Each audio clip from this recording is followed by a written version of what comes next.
हम आप लोग को एक लावा भुजाई गीत सुनाती हूँ। मेरा लावा भुजाई गीत अच्छा लगे तो प्लीज़ सब्सक्राइब करें, लाइक करें और कमेंट करके बताएं मेरा लावा भुजाई गीत कैसा लगा।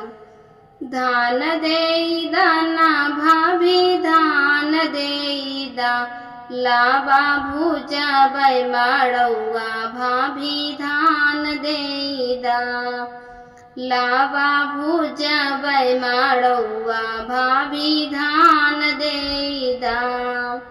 माटी के चूल्हावा पे लावा नाही फूटी, सोना का चूल्हावा मंगाई के देई दा, लावा भुजाबै माड़ौआ भाभी धान देई दा, लावा भुजाबै माड़ौआ भाभी धान देई दा।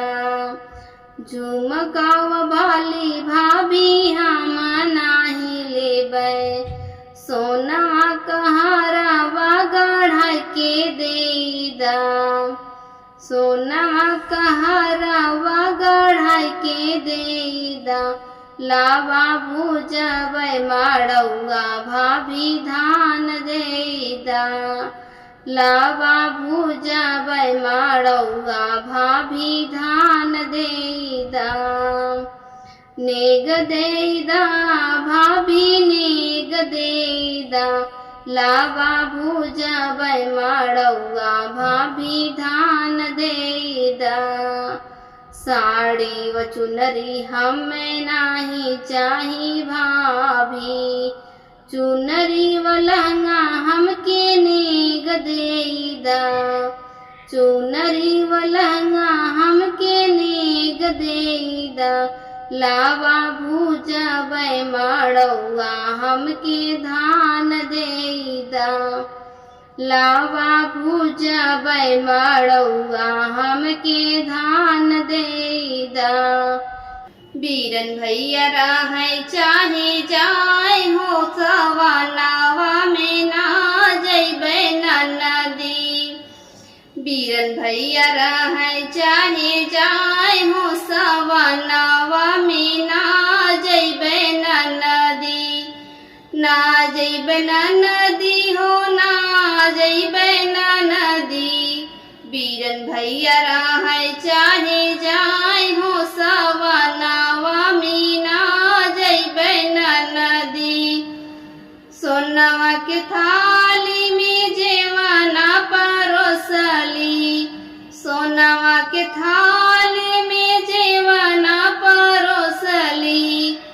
चाहे भैया जेवै चाहे जाय हो सवानावा में ना जइबै नदी, चाहे भैया जेवै चाहे जाय हो सवानावा में ना जइबै नदी, ना जइबै नदी हो ना जइबै नदी।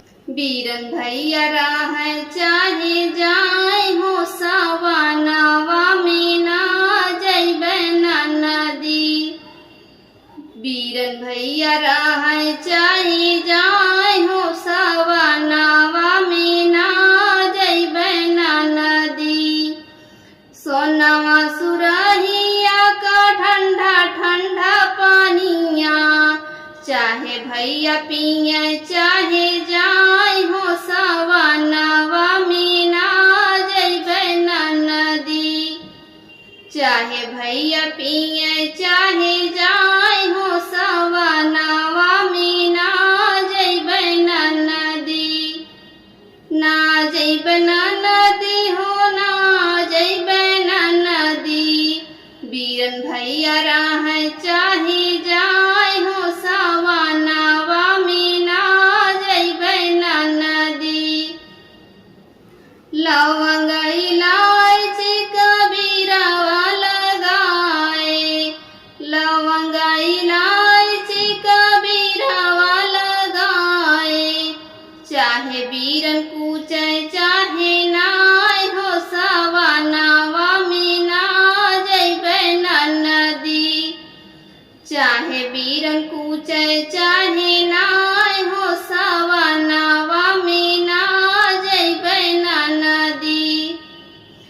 बीरन भैया राह चाहे जाए हो सवनावा मीना जैबे नदी।